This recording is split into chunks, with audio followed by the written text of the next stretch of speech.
Hi guys, I'm back again. This isn't anything I really had planned, and it's definitely not Monster High content because if I was, the background wouldn't look like this. But I was looking through some of my books and stuff, and I have this thing called The Story of My Life. I got it for Christmas when we did a Secret Santa thing.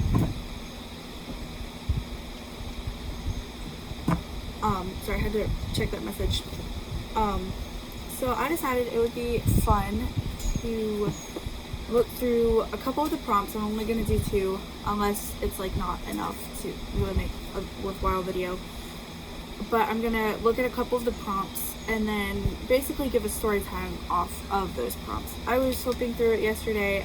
I only really did like introductory things, like where my family comes from and stuff like that, which is pretty boring, especially because I don't really know all that much, so I just kind of like wrote the little things that I do know. Definitely not worth story time. And then I did like the top 10 times, which one was like, imagine your childhood bedroom, list 10 objects you remember from the room and describe what they meant to you. The very first thing I vividly remember, I'm not gonna lie, is a Snow White Squinky. I loved to like chew on her. Whenever I would find her, I would put her in my mouth. It didn't matter where it came from. Mind you, I was a child, so don't judge too harshly, but wherever she would come from, I would put her in my mouth. That was the very first thing I remember. And then like just to get into the list and stuff. But I kind of randomly opened the book and picked prompts. So like I did see them, but I also didn't really think much about them. I don't want to be that kind of person who's like, oh, blind react, but I actually already watched this 3 hours ago.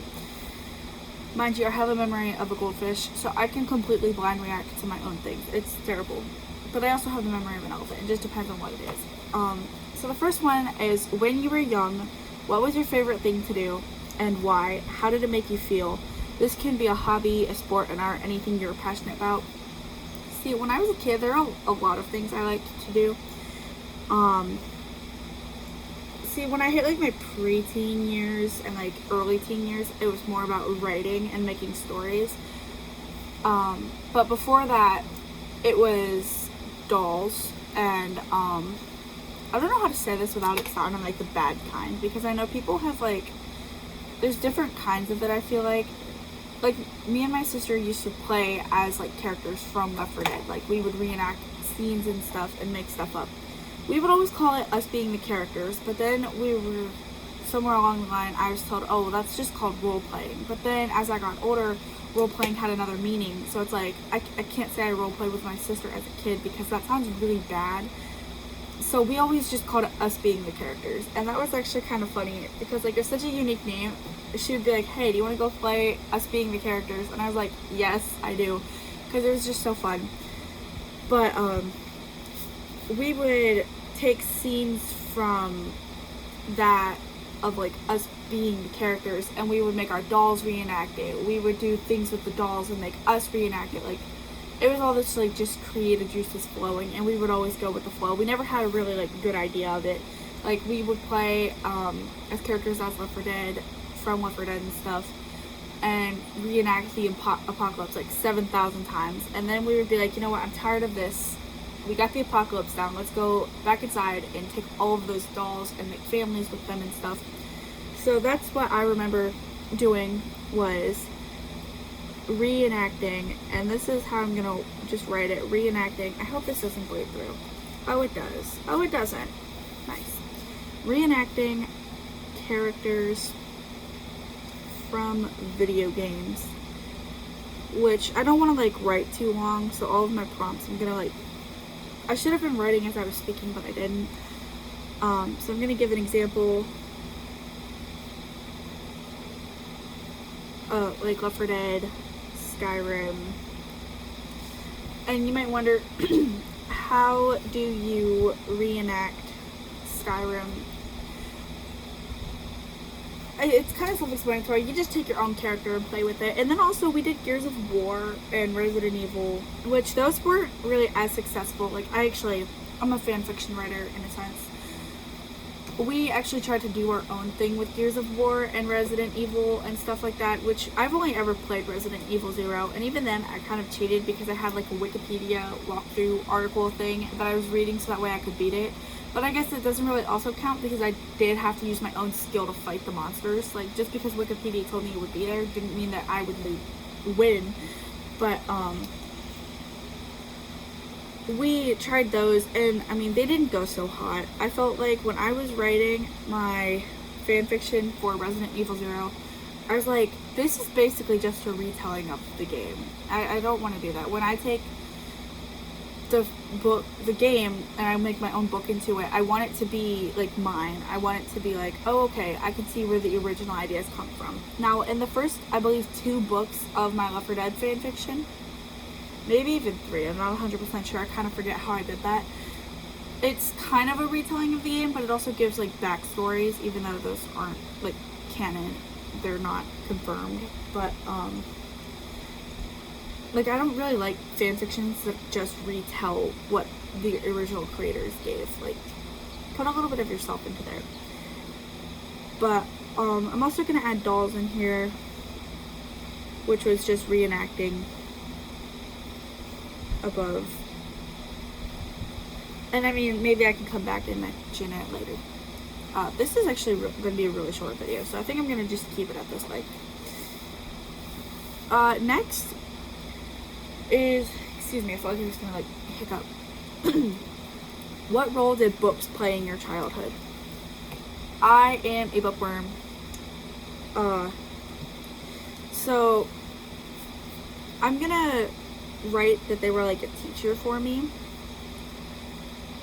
because I went from reading books to writing my own. I would show you, but I don't feel like I'm plugging my iPad and moving it around to show you. My bookshelf, I don't know if you saw my Instagram of my room reveal. The one bookshelf that I had, it looked really good. It was like nice, it held my books, and then all of a sudden, and I heard that it might have been my cat, wherever she went. She's not in the window, but she messed it up, and the whole thing fell, and all of my books were in the trash can and on the floor. I can hear her. Oh, there she is. And I had to, like, I was late at night. I was like, I'm not about to take this apart right now, so I waited until the morning. But now I have, most of my books are just sitting in a tote, and I don't like that, so I ordered a couple more, like a bookshelf kind of thing off of Amazon.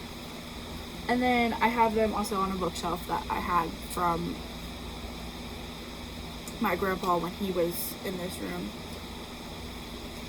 But I was like, this doesn't hold hardcover books, and that's what I need it to hold.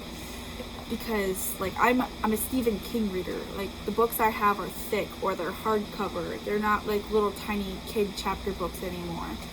Which, no hate to that if you read that, because that's just not what I read. The bookshelf doesn't work for me. And, like, all the reviews were like, oh my gosh, this is so great. And I'm like, you guys are putting, like, stuffed animals on it. Of course it's going to be great. It was just, like, metal bars to hold up everything. Like, that's... I expected wood when I bought it, but that was my fault. I misread. Well, I didn't even really read. I was just like, that looks good. And then it came that way, and I was like, oh, well, whatever. But back to the focus is what role books played in my childhood. When I was younger, avid reader, I don't know. I think avid is the right word. I was on, like, I don't know if everybody squatted this, but mine did, like, letters. So whatever letter you were on, the better the reader you were. And I got to, like, level J by the end of the kindergarten year. Which, I mean, it's not too impressive. Like, there are kids out there who got, like, way further. But, I mean, J for kids, they're like, oh, look, it's impressive. So, I've always been a reader. But then, on top of that, sorry, I'm writing, so that way I don't talk too much. So, growing up, it's like I was always reading. And I used to have, a bunch of Ever After High and, like, a couple Monster High books because those were pretty good. Not my favoriteest, but they were decent for what they were. But for me, as I grew up, books were kind of like teachers because they taught me how to write, in a sense. Not that, like, I didn't know how to write. Like, I've always been very literate, but they gave me how to write uniformly, and the whole, oh, well, when one character speaks, you have to break the paragraph and make another one and all that kind of thing. It kind of taught me how writers kind of make books. So now, and it's a blessing and a curse, because now when I read, sometimes it's like, oh, well, they should have spelled this way. And I'm not talking about, like, behavior or favorite or color or armor. I'm talking, like, lose or loose. Like, those are two different things. And that doesn't happen a whole lot in, like, actual printed books that have been published. But I do catch the occasional spelling error. But I pick up on that, or like grammar errors, and it's like kind of annoying for me because it's like I'm trying to read and enjoy the book, not edit it. That's not what I'm doing. But that's what role books played in my childhood, is that, like, they taught me how to write my own books, and low-key made me an author. It's part-time and all, but I don't get paid for it or anything, but that's what they did for me. And that is going to conclude this first video. I'm gonna do like a couple more. And it's not like I have a big channel anyways, so nobody's going to tell me whether or not they're good, or whether or not I should keep doing it. But if this is the like content idea I have, that's what I'm going to go with. So if you dislike it, I do apologize. As for the Monster High content, I do want to talk about that a little bit. I want to start making it. It's just I'm waiting on a couple of the dolls I ordered to come in. One of them is temporarily out of stock, and then Amazon had the audacity to tell me, we have something you might like. And I was like, you don't even have it. I'm waiting for it because you're out of stock. So I'm kind of waiting for that because I have an idea of an episode to make with her. But I don't know. I also don't want to hold out too long, so that way those of you who might be watching and might be interested don't lose interest and think I'm a liar. But also, it's kind of, I have to figure out how to film and like angle wise for that. And I have a terrorist that she steals my table and stuff, so she messes the bottom part of the house up a little bit. But that's gonna be it for this video for today. I'm gonna make a couple more of these just so that way I have some content for the next few weeks, because I have a busy life. Thank you for watching. I hope to see you next week. Bye bye.